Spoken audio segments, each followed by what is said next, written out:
हनुमान् श्रीपदो वायुपुत्रो रुद्रो नघोजरः अमृत्यवीरवीरश्च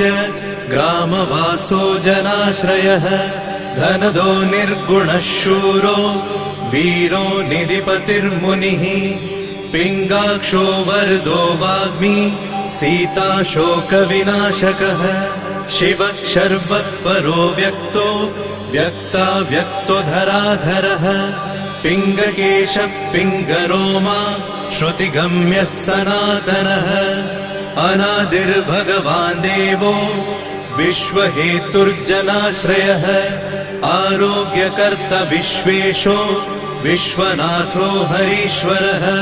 भर्गो रामो रामभक्तः कल्याणप्रकृतिस्थिरः विश्वम्भरो विश्वमूर्तिर्